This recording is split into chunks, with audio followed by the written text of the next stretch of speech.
Voilà venu donc le moment d'un message que j'ai reçu dans mon cœur comme étant le roi qui est venu et le roi qui vient.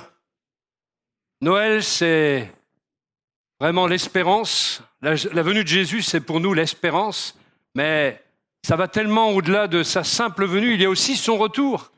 Et nous allons voir finalement, à travers les passages bibliques, des passages prophétiques, et dont un a déjà été lu d'ailleurs, eh bien, comment le Seigneur entrevoit dans le temps la perspective de son royaume, la venue de ce royaume. Première chose, c'est que le roi doux et humble de cœur est venu il y a plus de 2000 ans. Et cela est attesté par Zacharie chapitre 9, verset 9, où nous entendons ce texte où le prophète s'écrie « Tressaille d'allégresse, fille de Sion, pousse des acclamations, fille de Jérusalem. Voici que ton roi s'avance vers toi. Il est juste et victorieux, humble, monté sur un âne, sur un ânon tout jeune. » Et cette parole s'est accomplie dans la Nouvelle Alliance, 4 ou 5 siècles plus tard, dans Matthieu chapitre 21. Ils amenèrent l'ânesse et l'ânon, puis ils disposèrent sur eux leurs vêtements et Jésus s'assit dessus. Le peuple en foule étendit ses vêtements sur la route. Certains coupaient des branches aux arbres et en jonchaient la route. Les foules qui marchaient devant lui et celles qui le suivaient criaient « Hosanna au fils de David ! Béni soit au nom du Seigneur celui qui vient ! Hosanna au plus haut des cieux !» Quand Jésus entra dans Jérusalem, toute la ville fut en émoi. « Qui est-ce » disait-on. Et les foules répondaient « C'est le prophète Jésus de Nazareth, en Galilée. » Une prophétie d'il y a 4 siècles, au moment où Jésus est vivant, va s'accomplir. Elle s'est accomplie au temps de Jésus et c'était le signal de sa venue sur terre, de l'incarnation qui avait été annoncée. Dieu se faisant homme, Dieu s'abaissant jusqu'à l'humanité pour la sauver. Dans Ésaïe 46, verset 10, nous avons ce texte qui dit « J'annonce dès le commencement ce qui doit arriver, et longtemps d'avance ce qui n'est pas encore accompli. Je dis, mes arrêts subsisteront, et j'exécuterai toute ma volonté. » La parole de Dieu s'accomplit. Dieu lui-même s'engage et le dit. J'exécuterai toute ma volonté. Tout ce qui est prophétisé s'accomplit. Toutes les prophéties qui devaient s'accomplir au temps de Jésus se sont accomplies. Et toutes les prophéties qui doivent s'accomplir jusqu'à maintenant et au-delà doivent s'accomplir et s'accompliront parce que Dieu le dit, j'exécuterai toute ma volonté. Dieu s'engage lui-même. Et c'est pour ça que sa parole est une parole éprouvée. Parce que cette parole, pour lui faire confiance, eh bien, nous avons vraiment tout ce qui a été écrit et qui s'est accompli comme un fait, un événement qui est rationnel. Souvent, on réclame quelque chose de rationnel. En France, on est cartésien, on dit « je ne crois que ce que je vois ». Eh bien, les prophéties qui se sont accomplies, et il y en a tellement, la venue de Jésus, le rétablissement d'Israël dans sa terre, bien des choses encore s'accomplissent. Et Jérusalem, qui est redevenue la capitale d'Israël, ce sont des faits qui se sont déjà accomplis. Et comment ne pas faire confiance à cette parole éprouvée ? Jésus est donc venu comme un roi humble, comme c'était annoncé, sur cette terre, et il est venu donner sa vie sur la croix, pour chacun d'entre nous. Et il est bon de se le rappeler ce matin, et comme le disait le frère tout à l'heure, il est important de saisir ces circonstances de fait pour se rappeler l'essentiel. Bien sûr, à la différence de l'esprit de ce monde, nous ne nous baladons pas dans un narratif qui va dans le marketing. Nous ne sommes pas dans la commercialisation des choses. Nous ne sommes pas des marchands du temple qui vendent des cadeaux, y compris des cadeaux qui seraient évangéliques. Non, nous ne sommes pas dans cette perspective de la marchandisation des choses, mais nous sommes dans la réalité des faits qui se sont accomplis. Le Noël de ce monde n'est pas le Noël chrétien. Le Noël chrétien, c'est vraiment la venue de Jésus pour chacun d'entre nous. L'amour de Dieu qui était manifesté dans la personne du Christ. Comme je le disais hier, et ce n'est pas moi qui l'ai dit, mais je citais le cosmonaute James Irwin, un scientifique, et en même temps un homme d'action, un sportif, qui disait l'événement le plus extraordinaire n'est pas que l'homme ait marché sur la lune, mais que Dieu, dans la personne de Jésus-Christ, ait marché sur la terre par cette incarnation que Dieu a voulu, que Dieu a rendu possible, car rien ne lui est impossible. Et cet homme qui était dans l'espace contemplait la beauté de la terre par rapport, peut-être, je ne vais pas dire la laideur de la lune, car chaque chose a sa beauté, puisque chaque chose a été créée par Dieu, mais la terre est plus belle que la lune, parce que Dieu a mis tout son amour sur la terre. Dieu a déversé tout son amour sur la terre. C'est pour les humains que Christ est mort sur la croix. C'est pour les gens de la planète Terre que Jésus a donné sa vie. Il n'y a pas d'autres éléments dans l'espace et dans le temps qui ait marqué autant un monde que le nôtre. Le Dieu lui-même, Dieu le Fils, qui vient pour nous sauver, qui se laisse massacrer, on peut le dire comme ça, sur la croix, pour l'amour des êtres humains. Il a été massacré physiquement, bien sûr, physiquement, mais aussi moralement et également spirituellement. Comme je le disais hier, il a connu l'éternité sans Dieu. Pendant cette heure de ténèbres qui était rendue possible, pendant cette heure d'éternité où il était séparé momentanément de Dieu. Et c'était pour nous. On n'imagine pas, parce que c'est très difficile de l'imaginer, la souffrance de Christ. Je crois que sa souffrance spirituelle a dépassé sa souffrance physique et morale par le fait qu'il ait été séparé pour la première fois de toute éternité de la présence du Père. C'était un déchirement qui a valu ce cri terrible de Christ sur la croix, « Mon Dieu, pourquoi m'as-tu abandonné ?» Et mes frères et sœurs, ce cri a été lancé, ce cri a été poussé pour que jamais aucun d'entre nous ne se sente, ou puisse dire plutôt, « Je suis abandonné de Dieu ». Car aujourd'hui, c'est impossible que quelqu'un soit abandonné de Dieu. Ceux qui sont abandonnés de Dieu, ce sont ceux qui le veulent bien, c'est-à-dire ceux qui se détournent de lui et qui seront à jamais privés de sa présence pour l'avoir voulu sur terre. Mais en revanche, personne qui a approché le Seigneur de près ne peut dire qu'il est abandonné, car il a dit « Je ne te laisserai pas, je ne t'abandonnerai pas ». Et surtout, il a lancé ce cri pour que jamais aucun être humain qui placerait sa confiance en lui ne puisse dire « Mon Dieu, pourquoi m'as-tu abandonné ?» Oui, nous pouvons sentir parfois, nous pouvons nous sentir seuls, nous pouvons nous sentir abandonnés dans une difficulté, dans nos doutes, dans les moments difficiles, mais ce n'est pas parce que nous sentons que c'est la réalité, comme disait Roger, ou du moins il citait un auteur qui disait « le ressentiment ». Pour faire un jeu de mots, mais le ressentiment, nos sentiments, nos émotions ne doivent pas nous dicter ce qu'est la réalité. La réalité des choses va bien au-delà de l'émotion et ce sont des faits. Dans le journalisme, on parle de faits. Un vrai journaliste, il énonce des faits. Il ne dit pas des choses comme ça qui lui viennent par la tête. C'est ça le vrai journalisme. Eh bien, le journalisme des évangiles, le journalisme des livres bibliques, si je puis m'exprimer comme ça, eh bien, ce sont des faits. Ce ne sont pas des « j'ai senti que », j'ai eu un frisson dans le bras droit ou le bras gauche, alors j'ai dit que… Non, tout ça, c'est un terrain fragile, c'est du sable. Mais la Bible est fondée sur le roc de faits et d'événements qui se sont réellement produits, qui sont historiquement, pour la plupart, prouvables. Alors, Dieu a envoyé Jésus au point de donner le Fils pour nous sauver. Et au point que Jésus a accepté de venir parmi les hommes et de subir ce martyre de la crucifixion pour nous sauver, pour nous arracher aux ténèbres et au péché et à la mort, toutes ces choses qui nous tiennent loin de Dieu. Alors, il est bon de rentrer en soi-même ce matin et de considérer quelle miséricorde Dieu a usée envers nous pour venir nous chercher dans notre profonde misère. Il est écrit qu'il est venu chercher et sauver ceux qui étaient perdus. Pas ceux qui étaient perdus, ceux qui étaient perdus, c'est-à-dire toute ta vie, ton corps, ton âme, ton esprit, tout ce qui t'appartient, tes biens. Il est venu sauver tout ça, il est venu sauver la personne entière et tout ce qui va avec.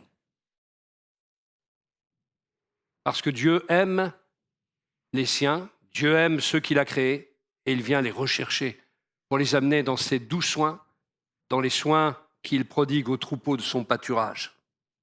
La Bible dit que Jésus est descendu de sa gloire céleste et qu'il s'est abaissé. Et on va lire la première partie d'un verset extraordinaire qui est en même temps un hymne. Quand vous le lisez comme ça, vous ne le savez pas, mais c'est un hymne que chantaient les premiers chrétiens. Philippiens 2, versets 6 à 8 nous dit « Le Christ, dès l'origine, fut d'essence divine, un avec le Dieu saint. Il avait sa nature, sa gloire sans mesure, ses attributs divins. Loin de mettre sa joie à trouver une proie dans son égalité avec le Dieu suprême, il s'abaissa lui-même avec humilité. Le roi de tous les êtres ici-bas voulut naître en simple serviteur. Esclave volontaire, il a vécu sur terre sans éclat, sans honneur, homme parmi les hommes. Il fut ce que nous sommes, en tout semblable à nous. Humble et sans apparence, dans son obéissance, il alla jusqu'au bout. Il humilia son âme jusqu'à la mort infâme d'un criminel en croix. » Je l'ai lu dans la transcription Parole vivante. Mais quel texte! On pourrait le méditer pendant quelques heures, tellement il est profond. Notre péché, frères et sœurs, était tellement vil, tellement abominable aux yeux de la sainteté de Dieu qui est saint, qui est juste, qui est parfait, qui ne tolère pas de voir l'iniquité, qu'il fallait donc qu'un innocent paye pour les injustes. Pour les hommes sans foi ni loi. Et nous en étions. Nous étions rebelles. Notre nature, par défaut, est rebelle. Vous voyez, dans le logiciel dans lequel nous naissons, il y a une petite case qui est cochée par défaut. Rebelle par défaut. Fils de la rébellion, mort par rapport à la vie de Dieu, mort dans nos offenses. Tout ça est coché, vous retrouvez cela dans Éphésiens chapitre 2. C'est des petites croix qui sont cochées par défaut. Et il n'y a rien dans notre nature qui nous prédisposait à croire en Dieu, ni même à l'aimer, ni même à le suivre. Et il a fallu donc que l'innocent paye. Et cet innocent rappelle évidemment l'agneau qui était offert en sacrifice par les Juifs pour l'expiation de leurs péchés. En vérité, il est l'agneau céleste, même aujourd'hui, l'agneau céleste qui est annoncé par des milliers et des milliers de sacrifices d'animaux perpétués depuis des siècles dans la religion juive. Et prophétiquement, ces sacrifices innombrables annonçaient Jésus, l'agneau de Dieu, venu ôter le péché du monde. Et ce matin, la bonne nouvelle pour chacun de nous, c'est que Jésus est la réponse à tous les dilemmes, à tous nos questionnements.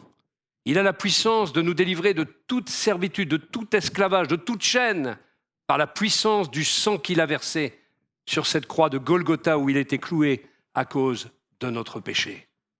Il n'y a rien en nous qui soit un asservissement, un obstacle, qui ne puisse être levé par la puissance du sang de l'agneau.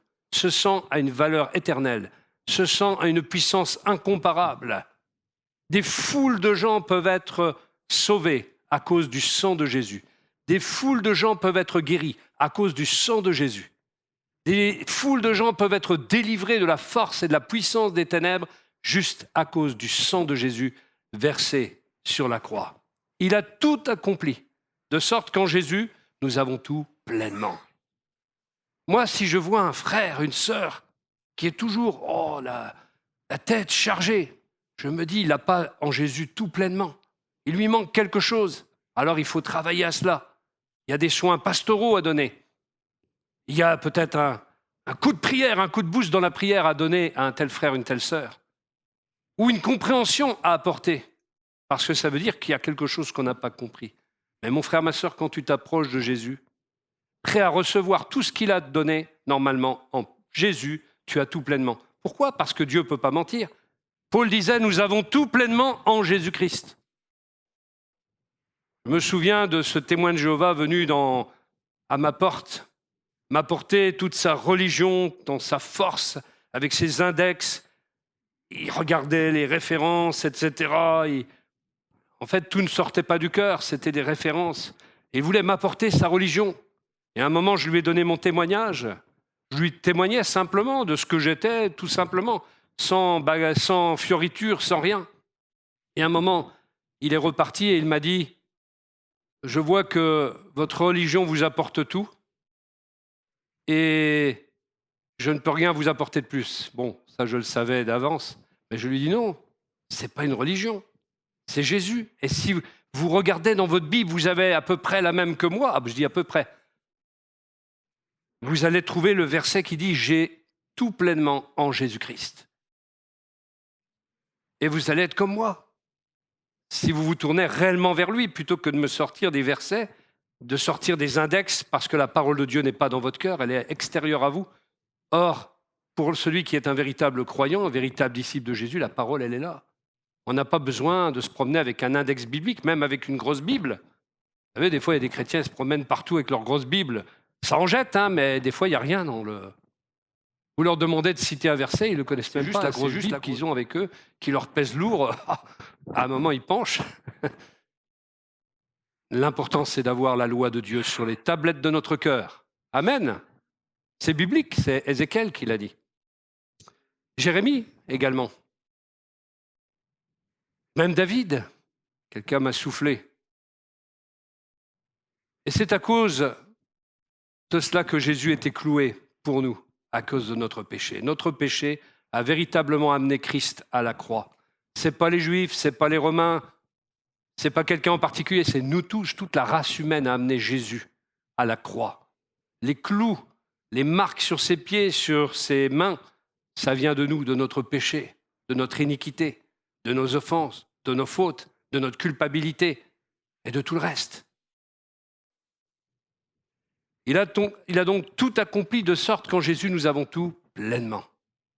Il est ressuscité également, de sorte qu'il est vivant au siècle des siècles. Il peut dire « J'étais mort, mais aujourd'hui je suis vivant au siècle des siècles ». Les liens de la mort n'ont pas pu retenir la puissance de la vie qui a jailli de lui, parce qu'il est le chemin, la vérité et la vie. Alors, la vie ne pouvait pas mourir. La lumière non plus, car la lumière, elle est dans la vie. Et la vie céleste qui jaillit du trône de majesté du Dieu très haut a jailli. Et Christ est ressuscité par la puissance du Saint-Esprit. Et ce matin, mon frère, ma sœur, je vous invite à vous approcher vraiment de Jésus tout à nouveau, pour recevoir la fraîcheur, pour recevoir le renouvellement, pour recevoir la guérison tant du corps, de l'âme, de l'esprit. Parce que le Seigneur veut que nous soyons équilibrés. L'apôtre Paul dira « soyez sobres ». Ça veut dire « soyez équilibrés », soyez dans l'équilibre. Et que des fois, on est dans des déséquilibres différents, des déséquilibres mentaux, émotionnels, des déséquilibres de pensée. Il faut venir à Jésus. Jésus met de l'ordre dans tout cela. Je me rappelle avoir prié pour quelqu'un que j'appellerais une tête vide, un peu une tête de fou. Ah, vous avez déjà vu des têtes de fou, des gens qui sont un peu vraiment désordonnés dans leur tête. Et je prie. Et il y a eu un gros changement. Il y a un équilibre qui est venu. Parce que Jésus est capable de faire cela. Jésus guérit réellement. Quand on le demande, quand on a foi. Et quand on s'approche de lui personnellement. Si j'ai des problèmes, je dois m'approcher de lui. Je peux tout lui demander. Tel que je suis, je viens à lui. Souvent, il y a des gens, ils sont tellement religieux, ils ne viennent pas à Jésus tel qu'ils sont. Ils se donnent une image, même devant le Seigneur. Ils se cachent devant le Seigneur comme Adam et Ève se sont cachés, se sont enfuis. Ils se mettent des peaux d'animaux là sur eux. Ou les feuilles de vigne, je ne sais plus ce que c'était. C'était quoi? Ouais, des feuilles de vigne. Alors on se cache avec toutes sortes de choses. Ou on se met un feuillage, mais on ne porte pas de fruits. Parce qu'on est dans le faux. Tout simplement parce qu'on se cache, mais il faut venir à Jésus tel qu'on est. Moi j'aime bien ce chant, tel que je suis. Sans rien à moi. Et c'est comme ça qu'il faut venir au Seigneur. Et c'est comme ça qu'on va être équilibré. On peut tout lui demander, la santé physique, la santé mentale, la santé émotionnelle, la santé morale, la santé spirituelle, la santé psychologique, la santé psychique, tout. Il est capable de tout. Rien ne lui est impossible. Son sang a été versé pour qu'on soit libéré. Parfois, il arrive que Dieu ne guérisse pas. Vous avez raconté l'histoire de cette jeune fille sur Reims qui est un peu ce qu'on appelle quelqu'un qui est handicapé mental, mais pour moi, elle n'est pas... J'aime pas tellement le terme handicapé dans ce système-là, mais bon, il faut bien qu'on on donne un nom à cela, mais je n'aime pas ce terme de handicap parce qu'en fait, pour moi, elle n'est pas handicapée. Parce que je connais Jésus plus que d'autres. Une jeune fille de 17 ans, je crois, quelque chose comme ça. Et 17-18 ans. Et bien sûr, elle paraît plus enfantine. Elle ne peut pas s'exprimer comme tout le monde, elle ne peut pas exprimer ses émotions. Mais je ne sais par quel miracle j'avais réussi à connecter bien avec elle. Et je comprenais ce qu'elle voulait me dire. Et elle raconte à un moment donné qu'elle a demandé en fait la guérison à Jésus. Donc elle est bien dans sa tête en vérité, mais simplement il y a un désordre quelque part dû à la maladie qui fait que. Mais à un moment donné, elle m'a expliqué que Jésus était rentré dans sa chambre et lui avait dit, un jour, tu seras guéri dans mon royaume. Ça vous souffle, hein? Le soin que Jésus prend de telle personne. Bien sûr, il pourrait la guérir instantanément, mais il a peut-être un plan particulier pour elle. Elle manifeste quelque chose de l'amour de Dieu. Elle aime tous les chrétiens, elle aime l'Église. Je dirais que son amour est multiplié par je ne sais combien par rapport à des gens qu'on appellerait normaux. Mais qui est normal dans ce cas-là? Et cette jeune fille, elle aime venir à l'Église. Elle aime chaque chrétien. Un jour, j'étais en train de prêcher, elle voulait me rejoindre sur l'estrade. Elle ressent le besoin d'aimer vraiment les frères et sœurs dans l'Église. Elle a quelque chose que nous n'avons pas des fois. Ou que nous avons, mais comme ça. Elle l'a, comme ça. C'est extraordinaire. C'est extraordinaire. Pour ça, je dis que Jésus peut tout. Il n'y a rien qu'il ne puisse faire pour nous. Et quand notre cœur est lourd, parce que parfois il est lourd, il faut l'admettre, on n'est pas toujours en forme, on a des problèmes dans la vie, on a des difficultés, mais ça ne doit pas durer. Quand un fardeau vient alourdir notre cœur, qu'une charge vient nous oppresser, eh bien, il n'y a qu'un seul recours, crier à Jésus. Pas attendre, parce que plus on attend, et puis les difficultés émotionnelles, elles viennent. C'est comme une blessure que vous laissez s'infecter. Au fur et à mesure, c'est de plus en plus grave. La blessure doit être traitée et les plaies doivent être lavées. Et qu'est-ce qui est de meilleur que l'huile et le vin du Seigneur pour laver ses plaies? Le sang de Jésus et la puissance du Saint-Esprit, l'onction douce du Saint-Esprit qui vient guérir nos âmes, nos émotions, nos cœurs, dans des moments comme celui-là.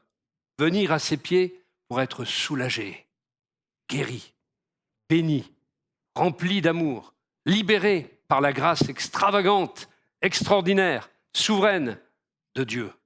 Alors n'attendons pas un seul instant, accrochons-nous à lui, saisissons sa main, touchons le bord du vêtement de Jésus. C'est important. Ça fait 2 fois que je le dis, et je suis poussé à le dire, ça fait 2 fois, et je crois que c'est important que chacun s'approche du Seigneur pour être guéri vraiment. Parce que le monde doit voir des hommes et des femmes guéris. Le monde doit voir des hommes et des femmes épanouis dans leur relation avec Jésus. Des hommes et des femmes joyeux. Alors, je ne vais pas vous refaire le sketch d'hier, mais cela nous amène à notre bienheureuse espérance, parce que le roi qui est venu, c'est le roi qui revient. Et nous sommes ce matin, je l'espère, remplis de cette espérance bienheureuse. Paul priait ainsi, dans Romains 15, verset 13, que le Dieu de l'espérance, tu n'as pas d'espérance, tourne-toi vers Dieu. Il est le Dieu de l'espérance. Que le Dieu de l'espérance vous remplisse de toute joie. Là, on parle de plénitude, toute joie. Le mot « toute » en grec, c'est la plénitude. De toute joie et de toute paix dans la foi. Pour que vous débordiez d'espérance. Débordez. Débordez sur les autres après. Un chrétien, ça doit se voir. On doit nous reconnaître pour avoir été avec Jésus, pour avoir passé du temps avec Jésus. Et en général, c'est ce qui se passe. On ne tarde pas à savoir que vous avez quelque chose de différent. On vous demande quel est le secret de votre paix quand tous sont en train de courir partout parce qu'il y a le Covid ou parce qu'il y a ceci, parce que cela. On vous parle de guerre, de bruit de guerre, et vous restez tranquille et on vous dit « Mais pourquoi tu t'es pas angoissé, toi ?» ou parce que quelque chose est stressant dans le travail. Et pourquoi tu restes tranquille? Parce que le Dieu de l'espérance me remplit de toute joie et de toute paix dans la foi pour que je déborde d'espérance par la puissance du Saint-Esprit, afin que cette espérance soit vue, qu'elle soit connue et qu'elle puisse gagner les autres, parce que c'est le but. On ne veut pas la garder pour nous, cette espérance. Que cette espérance, donc, frères et sœurs, nous remplisse dans la joie de l'esprit et dans cette paix de plénitude pour que cette espérance déborde par les ressources vitales, énergisantes que donne le Saint-Esprit. Alors venons-en maintenant à un texte, Ésaïe chapitre 9, verset 6, qui nous promet non seulement la venue du roi, mais aussi son retour. Il y a les deux dedans. Car un enfant nous est né, on nous l'a lu tout à l'heure, hein, un fils nous est donné, et la domination reposera sur son épaule. Alors, on est dans le présent, c'est une prophétie du passé, qui arrive dans le présent de Jésus, quand il est là et qu'il marque la terre de sa présence. Et après, on nous parle au futur, la domination reposera sur son épaule. Petite explication de ce qu'est une prophétie. Le plan prophétique de Dieu, la prophétie qui est donnée dans la parole de Dieu, fait penser à des montagnes. Il y a toujours deux ou trois accomplissements possibles. Un qui peut être présent, il y a une autre montagne un peu plus loin, et vous voyez un accomplissement peut-être à certains moments, et encore un autre accomplissement derrière. La montagne, c'est ce qui parle le mieux pour expliquer le plan prophétique de Dieu, la manière dont les prophéties sont construites dans la pensée du Seigneur. Car un enfant nous est né, un fils nous est donné, ça c'est au présent, et la domination reposera sur son épaule. On l'appellera admirable, conseiller, Dieu puissant, Père éternel, Prince de la paix, donner à l'empire de l'accroissement et une paix sans fin au trône de David et à son royaume, l'affermir et le soutenir par le droit et par la justice, dès maintenant et à toujours. Voilà ce que fera le zèle de l'Éternel des armées. Amen. Un fils nous est donné. Ésaïe évoque ici une naissance miraculeuse, un fils qui est né miraculeusement, un fils merveilleusement doué, d'autres prophéties en parlent, puisqu'il porte sur son épaule une épaule. Remarquez bien, la domination reposera sur son épaule, pas sur ses épaules. Jésus n'a besoin que d'une épaule pour porter l'univers entier. Vous imaginez la force? Une épaule. C'est une image, bien sûr. C'est ce qu'on appelle un anthropomorphisme, c'est-à-dire une comparaison avec un membre du corps humain pour expliquer un attribut de Dieu ou quelque chose que Dieu fait. La domination reposera sur son épaule. Extraordinaire. Et il porte donc sur son épaule l'insigne de l'autorité, la véritable autorité. Et ce qui est extraordinaire en hébreu, c'est l'usage du temps parfait, qui est un temps qui, comment on pourrait dire ça, révolu. Ésaïe parle d'événements futurs comme s'ils étaient déjà arrivés. Vous voyez, tellement Dieu, il est sûr de lui, dans l'engagement qu'on a lu tout à l'heure, dans Ésaïe 46. Quand il dit « j'exécute mes plans, j'exécute mes projets, j'exécute ma volonté », il est tellement sûr qu'il parle au futur comme si c'était arrivé. C'est la certitude des promesses que Dieu a fait, parce que lui, il est l'amen et le véritable. Il est l'amen et le véritable. L'enfant roi est donc annoncé, et c'est l'enfant le plus important de toute l'humanité. Le Messie tellement attendu, il est né et il a grandi au sein de la Galilée, une province enténébrée. Il est dit que le peuple qui était dans les ténèbres a vu une grande lumière. C'est ce que la parole de Dieu nous dit. Et c'est pour cela que la Galilée a vu une grande lumière. Jésus, l'étoile du matin, l'espérance qui était en train de naître, espérance de toute espérance, il était venu. Ça y est, c'était fait. Et certains l'ont reconnu. Pas parmi les plus intellectuels, pas parmi les grands de ce monde, pas parmi les rois. Le roi Hérode n'a rien reconnu du tout. Il a tremblé sur son trône. Et c'est même remarquable que la simple naissance d'un petit enfant ait remué tellement le monde d'alors. Comment, pourquoi Hérode s'est-il senti menacé? Comment l'Empire romain a-t-il eu à réagir comme cela? Mais dans les ténèbres ont vacillé. Les ténèbres ont chancelé parce que quelque chose était en train de se produire, que même les puissances angéliques ténébreuses n'arrivaient pas à comprendre, car c'est le mystère de la piété, c'est le mystère de la volonté de Dieu qui était en train de s'accomplir. Genèse 3, verset 15 était en train de s'accomplir, la venue de celui qui allait écraser la tête du serpent. Et le diable a vacillé sur ses assises. Le diable a vacillé sur son trône de prince de ce monde. Et ceux qui le servent dans le monde physique ont vacillé aussi. Il y a eu un trouble. Et pourtant, ce n'était qu'un simple petit enfant dans un berceau. Comment ont-ils tous pu se sentir menacés à ce point-là? C'est parce que ce n'était pas naturel. Ce qui se passait était surnaturel. C'était un enfant, mais c'était l'enfant, le Dieu enfant, le Dieu enfant, l'enfant roi, l'enfant Messie promis par les prophéties. Et le nom de cet enfant exprime sa nature merveilleuse, sa nature divine. Il est l'Immanuel, comme nous le dira Ésaïe chapitre 7, verset 14. La Vierge enfantera, et on lui donnera le nom d'Emmanuel, on lui donnera le nom d'Immanuel, Dieu avec nous. Ça nous montre la divinité de Jésus. Et 4 caractéristiques sont offertes au Messie. Il est appelé admirable, conseiller. Les deux vont ensemble dans le texte. Il était en effet admirable quand il donnait ses conseils prodigieux, précieux. Et en même temps, c'est l'admirable qu'il était qui prodiguait des conseils.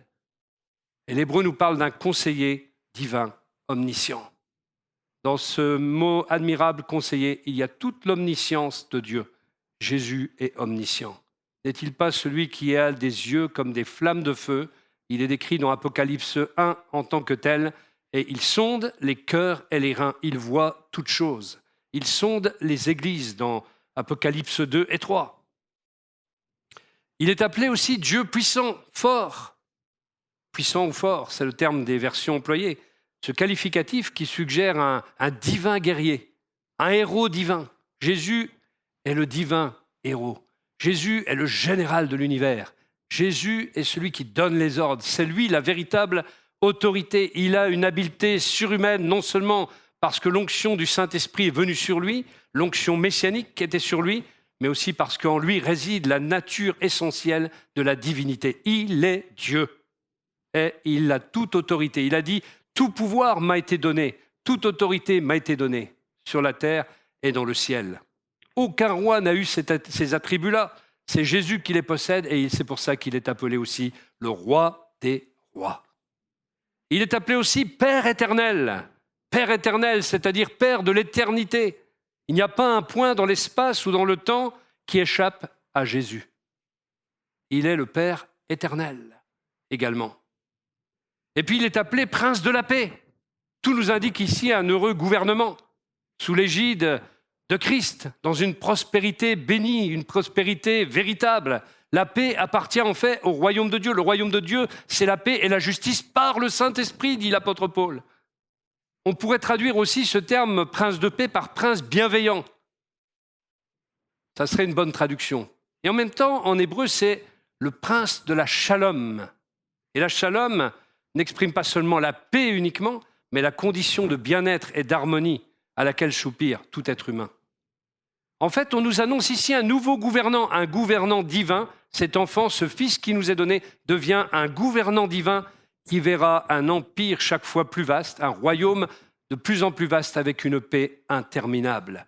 Et sous son gouvernement, quand il reviendra pour régner lors de son règne millénaire, après l'enlèvement de l'Église et après la grande tribulation, eh bien, il y aura une justice stable et un ordonnancement, comme le disait le frère tout à l'heure, 50 par 50, mais il y aura de l'ordre sur terre. Il y aura de la justice sur terre. Chacun ne pourra plus spolier l'autre. Chacun aura son habitation, nous est-il dit dans Ésaïe. Tout cela est décrit par les prophètes. Le royaume à venir, dans le siècle à venir, ce royaume millénaire, ce royaume messianique est décrit à un tel point qu'on sait que plus personne ne pourra s'approprier des logements, mais chacun aura sa propre maison. On ne pourra plus s'approprier la terre des autres. Et vous savez, ça ne veut peut-être pas grandir grand-chose en France, ça. Mais quand vous allez dans des pays d'Afrique, à cause des dictatures, et même d'autres pays en Asie, eh bien, il y a des pays où on vous spolie de ce qui vous appartient. La question foncière en Afrique est quelque chose de fort. Ça a une valeur comme comme ça en avait en Israël dans l'Ancien Testament. La valeur foncière, ça fait partie de l'héritage d'un être humain. Ça fait partie des choses importantes, des biens qui vont avec l'être humain. Et de ce fait, eh bien, quand on touche à cela, on touche à l'être humain lui-même. Et dans le royaume à venir, eh bien, chacun aura ses propres possessions et personne ne viendra prendre à l'autre ce qui lui appartient. En fait, Jésus vient amener la perfection sur terre. Il veut amener la paix là où il y avait l'angoisse d'être spolié. Tous ces détails sont écrits dans les textes prophétiques et je vous invite à lire vraiment, comme première lecture peut-être de votre année nouvelle, le livre d'Ésaïe. C'est extraordinaire si vous le lisez bien. Vous allez découvrir comment se déroulera le royaume messianique. Il y a plusieurs passages. Il y a ceux qui concernent des faits qui se sont passés du temps d'Ésaïe. Il y a ceux qui se sont passés du temps de Jésus. Et il y a ceux, c'est la dernière montagne, qui se passeront quand Jésus sera présent sur cette terre. Le zèle de l'Éternel fera toutes ces choses, amènera toutes ces choses à leur terme par l'équité et par la justice. On apprend donc que le Messie sera un fils royal, car la domination reposera sur son épaule. C'est aussi un enfant divin, comme le prouvent les noms étonnants qui lui sont donnés et qu'on vient de voir. Et il sera pourtant, dit la parole de Dieu, un descendant de David. Ça montre encore sa royauté, sa lignée royale, mais aussi son humanité. Et pour autant, il s'agit bien du Messie. Et c'est tout ce qui le prouve, justement, c'est qu'il est fils de David. Il est bien né dans une lignée bien définie, bien spéciale, telle que l'avaient annoncé les prophètes. Il n'est pas venu chez Jeannot du café du coin. Non, il est né de règne de David, de la lignée de David. Il n'est pas né chez Dom Papas, mais il est né du roi David. Et ce Messie est Dieu en chair, Immanuel, Dieu avec nous. Et il est celui qui non seulement a parlé du Père, et l'a fait connaître, mais il dira également, il osera affirmer, celui qui m'a vu a vu le Père. Il dira, le Père est en moi. C'est extraordinaire et très audacieux à cette époque qu'il dise ça. Et c'est lui donc dont le royaume va s'accroître. Et lui-même nous a parlé de son royaume dans ses paraboles. Le thème du royaume de Dieu est important. L'Église fait partie du royaume de Dieu. Elle n'est pas le royaume de Dieu, elle en fait partie. Elle est incluse dans le royaume de Dieu. Les croyants de l'ancienne alliance font partie du royaume de Dieu, mais ne sont pas le royaume de Dieu. Le royaume de Dieu inclut les croyants de l'ancienne alliance et inclut l'Église. Mais ce n'est pas encore tout le royaume de Dieu. Les anges font partie du royaume de Dieu. Tous les êtres que Dieu a créés font partie du royaume de Dieu. Et il y a aussi les saints de la tribulation, ceux qui sortiront vainqueurs de la grande tribulation. Ils font partie du royaume de Dieu. Le royaume de Dieu, c'est tout un règne. C'est tout cet empire du Christ. Ça fait bizarre de dire cela. Et pour autant, c'est une réalité. Or, les hommes peuvent rire. C'est même écrit dans le psaume 2 qu'ils se rient, ils se moquent, et Dieu se moque des moqueurs. Dieu rit. Et pour autant, c'est lui dont le royaume va s'accroître. Et dans les paraboles, voilà ce que Jésus dit dans Matthieu 13. Jésus leur raconta une autre parabole. Le royaume des cieux ressemble à une graine de moutarde qu'un homme a prise pour la semer dans son champ. C'est la plus petite de toutes les semences. Mais quand elle a poussé, elle dépasse les autres plantes du potager et devient un arbuste, si bien que les oiseaux du ciel viennent nicher dans ses branches. Il leur raconta une autre parabole.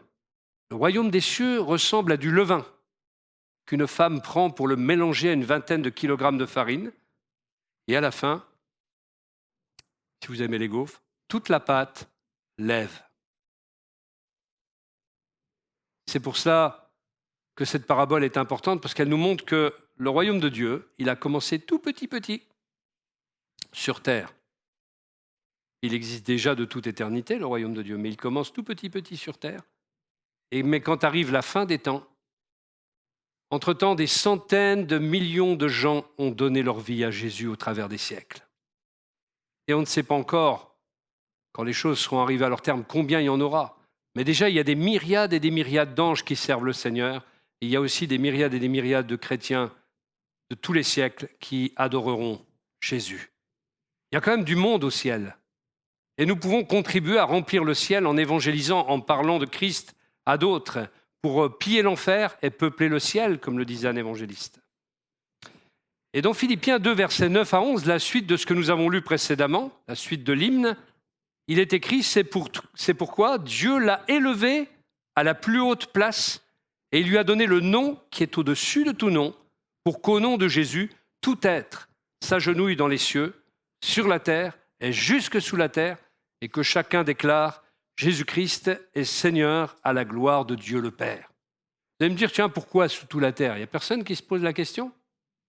Ne savez-vous pas que dans les régions inférieures de la terre, il y a des êtres qui sont captifs de lourdes chaînes?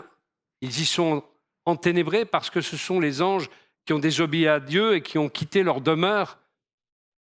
Dans ce qui est relaté en Genèse 6, quand ils sont allés vers des femmes pour pervertir la lignée messianique, justement, eh bien, ils sont dans les régions inférieures de la terre. D'où c'est pas pour des animaux, c'est pour des êtres vivants, doués d'intelligence particulière, pour que tout être s'agenouille dans les cieux, sur la terre et jusque sous la terre.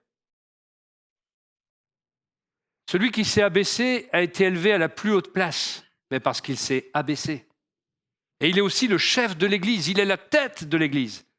Et Ésaïe annonce son retour et la venue de son royaume messianique qui est appelé à s'accroître.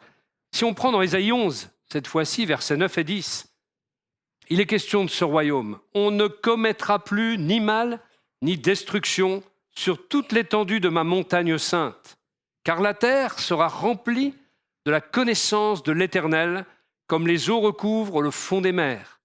Il adviendra en ce jour-là que le descendant d'Isaïe, Jésus, le Messie, se dressera, Isaïe étant le père de David, que le descendant d'Isaïe se dressera comme un étendard pour les peuples, et toutes les nations se tourneront vers lui.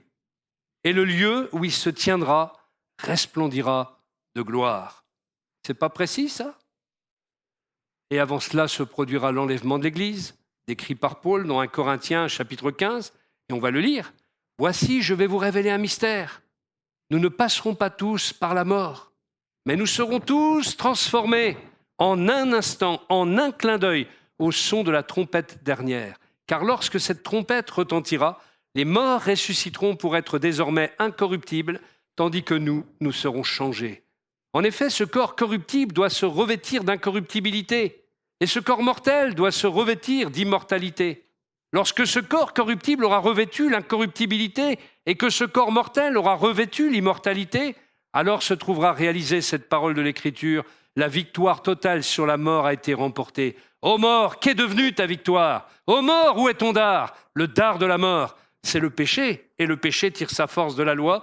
Mais loué soit Dieu qui nous donne la victoire par notre Seigneur Jésus-Christ. Amen.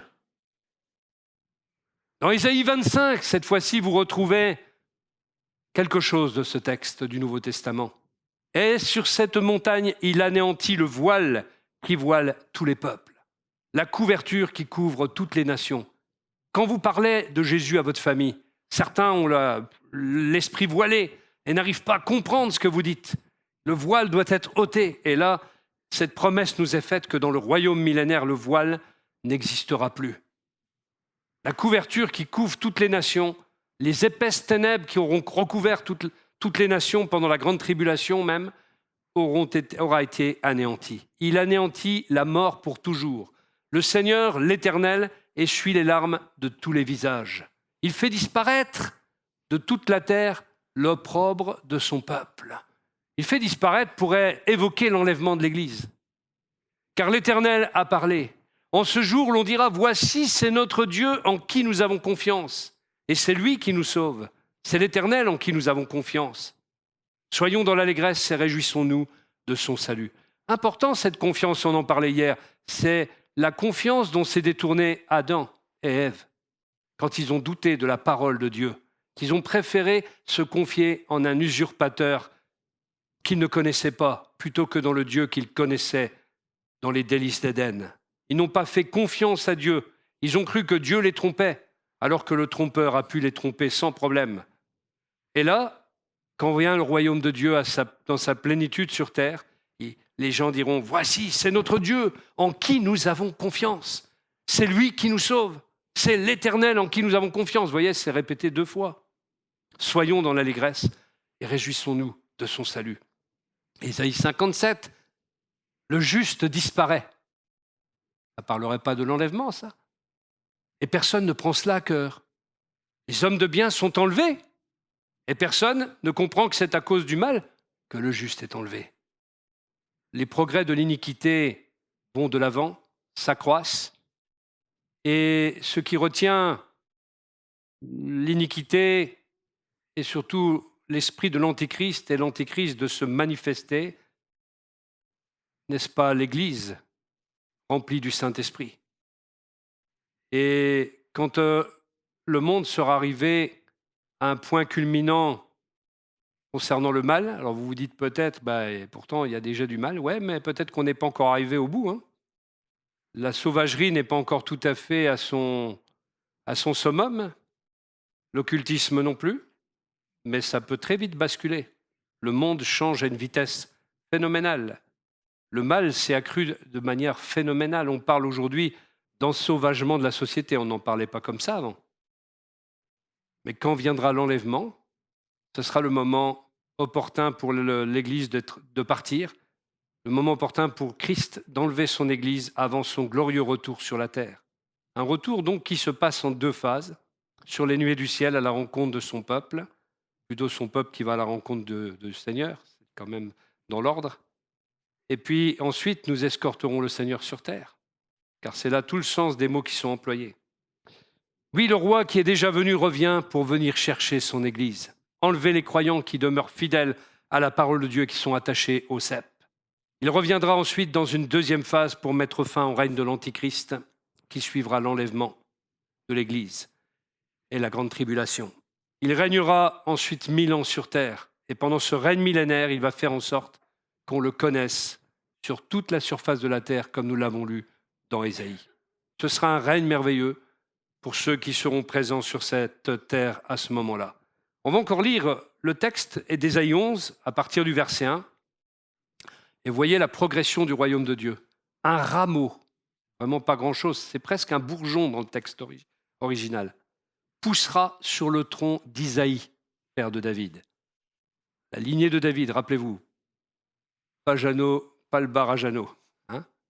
Un rejeton naîtra de ses racines, un rejeton, et portera du fruit. L'esprit de l'Éternel, on le reconnaît comme ça, l'esprit de l'Éternel reposera sur lui. Et cet esprit lui donnera le discernement, la sagesse, le conseil et la force. Il lui fera connaître l'Éternel et s'attacher à lui. Son plaisir sera d'obéir à l'Éternel. N'a-t-il pas dit « Ma nourriture est de faire la volonté du Père qui m'a envoyé » Il ne jugera pas d'après les apparences et n'arbitrera pas d'après des ouï-dire. Il jugera les pauvres avec justice et il arbitrera selon le droit en faveur des malheureux du pays. N'a-t-il pas fait cela avec la femme prise en flagrant délit d'adultère? Où étaient ses accusateurs après cela? Il frappera la terre de sa parole comme avec un bâton. Le souffle de sa bouche abattra le méchant. N'est-il pas écrit par Paul, certainement référence à ce texte, que quand l'Antichrist, quand Jésus reviendra, il va, par son simple souffle, détruire l'Antichrist. Le souffle de sa bouche abattra le méchant. Il aura la justice pour ceinture à ses reins et la fidélité pour ceinture à ses hanches. Et là, vous franchissez une montagne. On passe à autre chose. Transition temporelle. Le loup vivra avec l'agneau. Rétablissement de l'harmonie entre le règne animal et le règne humain. La panthère paîtra aux côtés du chevreau. Le veau et le lionceau et le bœuf à l'engrais seront ensemble. Et un petit enfant les mènera au pré. Les vaches et les oursons brouteront côte à côte. Et leurs petits auront un même gîte. Le lion et le bœuf se nourriront de paille. C'est mon lapin qui ne sera pas content. Il sera obligé de partager la paille. Le nourrisson s'ébattra sans danger près du nid du cobra. Et le tout jeune enfant pourra mettre la main dans l'antre du serpent. On ne commettra plus ni mal ni destruction sur toute l'étendue de ma montagne sainte, car la terre sera remplie de la connaissance de l'Éternel comme les eaux recouvrent le fond des mers. Il adviendra en ce jour-là que le descendant d'Isaïe se dressera comme un étendard pour les peuples. Et toutes les nations se tourneront vers lui. Et le lieu où il se tiendra resplendira de gloire. Ce jour-là, le Seigneur interviendra une seconde fois pour libérer le reste de son peuple qui aura subsisté en Assyrie et en Égypte, à Patros et en Éthiopie, à Élam, en Babylonie et à Hamath, ainsi que dans les îles et les régions côtières. Il dressera son étendard pour les nations. Quant aux exilés d'Israël, il les rassemblera, et les dispersés de Juda, il les regroupera des quatre coins du monde. Et il est question de cela dans Matthieu 24, des élus rassemblés des quatre coins de la terre. Il s'agit d'Israël. Dans Romains chapitre 13, verset 11, l'apôtre Paul va nous donner des indications. Il va nous dire « Faites ceci, d'autant plus que vous savez en quel temps nous vivons. C'est désormais l'heure de sortir de votre sommeil, car le salut est plus près de nous que lorsque nous avons commencé à croire. La nuit tire à sa fin. Le jour va se lever. Débarrassons-nous de tout ce qui se fait dans les ténèbres et revêtons-nous de l'armure de la lumière. Vivons correctement, comme il convient en plein jour, sans orgie ni beuverie, sans débauche ni immoralité, sans querelle ni jalousie. Revêtez-vous du Seigneur Jésus-Christ et ne vous préoccupez pas de satisfaire les désirs de l'homme livré à lui-même, c'est-à-dire de l'homme charnel. » Tous ces textes nous disent de nous préparer au retour de notre roi, de veiller et de prier. Alors servons-le avec joie. Alors je croyais que c'était la conclusion, mais il m'est venu à l'idée quelque chose. Par rapport au royaume de Dieu qu'on a évoqué dans Matthieu 3,10, Jean le Baptiste nous dit « Attention, le temps est court, la hache est sur le point d'attaquer la racine des arbres. Chaque arbre qui ne produit pas de bons fruits va être coupé et jeté au feu. » Je me suis fait la réflexion ce matin, j'ai rajouté au message cette image de la hache. On pourrait croire que ça veut dire que le bûcheron pense à couper l'arbre ou qu'il a commencé le travail en faisant une coupe extérieure, si vous voyez ce que je veux dire. Moi, je travaille dans un milieu forestier, pas loin, où je vois les bûcherons, etc. Il y a la coupe extérieure. Mais est-ce qu'il est question de quelqu'un qui est en train de penser à couper le bois à ce moment-là, ou à faire une coupe extérieure uniquement? Non. Ce n'est pas ce qui est dit. Cette image, elle exprime plutôt que le travail, il est presque fini. Parce que quand vous plantez la hache en plein centre de l'arbre, ça veut dire que vous êtes sur le point de le faire tomber. La hache a déjà pénétré jusqu'au centre de l'arbre, et cela nous indique que le coup décisif qui va faire tomber l'arbre va être donné. Et au moment où Jean le Baptiste dit cela, le coup décisif qui va être porté à Satan, eh bien, il est déjà là, il est déjà entamé. Il n'y a plus qu'à pousser un peu l'arbre, en gros. Et le royaume de Dieu va s'étendre. Et le royaume du diable ne va plus exister. Waouh! Extraordinaire, cette image. Je me suis longtemps interrogé sur ce que disait le Baptiste. Je m'étais même dit qu'il avait mangé trop de miel et trop de sauterelles.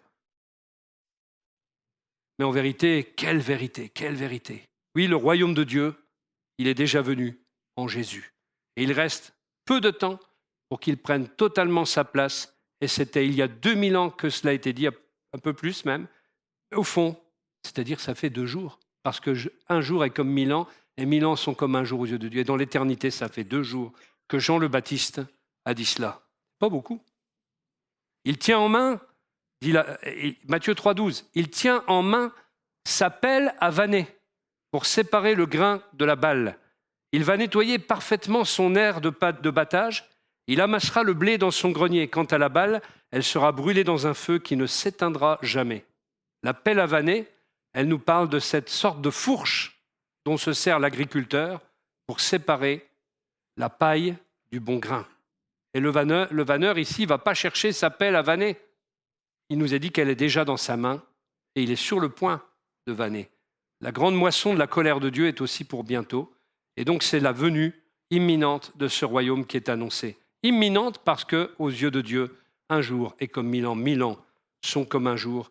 Alors il nous faut vivre dans cette espérance, vivre dans cette perspective de la venue du royaume de Dieu et nous réjouir dès à présent, nous réjouir par anticipation de tout ce qui est annoncé là. Quelle richesse que ces textes, quelle richesse que la parole de Dieu nous apporte.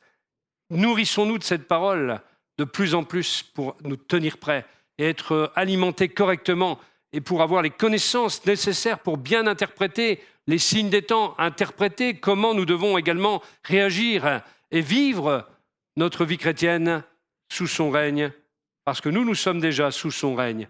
On n'attend pas le royaume de Dieu, nous sommes dedans. Nous sommes le royaume de Dieu aussi. On en fait partie intégrante et nous le sommes en même temps. Même si nous ne sommes pas les seuls à faire partie du royaume de Dieu, nous sommes le royaume de Dieu quand même, parce que la Bible dit que nous sommes une race royale, une nation sainte, etc. Nous sommes des sacrificateurs pour Dieu le Père, et c'est déjà dans son royaume que nous agissons ou interagissons. Amen. Nous voulons te bénir, Seigneur, et te remercier pour ta parole. Je suis moi-même estomaqué par ces textes de ta parole, étonné de leur pertinence toujours plus actuelle, Seigneur. Émerveillé, Seigneur, de ta sagesse infinie, de tes paroles prophétiques. Merci, Seigneur, de nous donner de comprendre comment fonctionnent les prophéties par ton Saint-Esprit et de nous éclairer, non pas pour que nous interprétions en donnant à nos contemporains chaque jour une interprétation qui viendrait de notre tête, mais donne-nous tout simplement de comprendre ta parole, tes plans, la manière dont tu agis. Nous ne voulons pas forcément connaître le détail car ce n'est pas ton plan. Tu n'as pas décidé de nous dire chose après chose, détail après détail, date après date, comment les choses vont fonctionner. Mais tu nous donnes des indications. Et ce que nous désirons, Seigneur, c'est que ces indications soient claires pour nous. Qu'elles soient comme une jauge, comme un témoin lumineux, un indicateur, un voyant lumineux, que nous pouvons allumer au bon moment, dans les bonnes circonstances. Oui, notre Père céleste, nous voulons te bénir. Nous voulons te célébrer ce matin pour l'amour écrasant, l'amour formidable, l'amour impactant dont tu nous aimes. Tout ce que tu as élaboré dans l'éternité, tout ce plan par lequel tu es entré dans l'histoire des hommes et que tu l'as marqué de 2 ères avant et après. Seigneur, merci parce que nous savons, même par les scientifiques, que tout converge vers un but. L'univers converge vers l'avènement des fils de Dieu, à cause de l'avènement du Fils de Dieu. Oh Seigneur, alléluia, nous bénissons ton saint nom. Nous remercions vraiment avec reconnaissance le Dieu 3 fois saint d'avoir accepté notre salut, notre rédemption et d'avoir envoyé Jésus. Quelle belle fête que d'espérer en toi. Quelle belle fête que de célébrer le roi qui est venu et le roi qui vient. Merci pour ce message que tu avais mis sur mon cœur, Seigneur, depuis plus d'1 mois maintenant.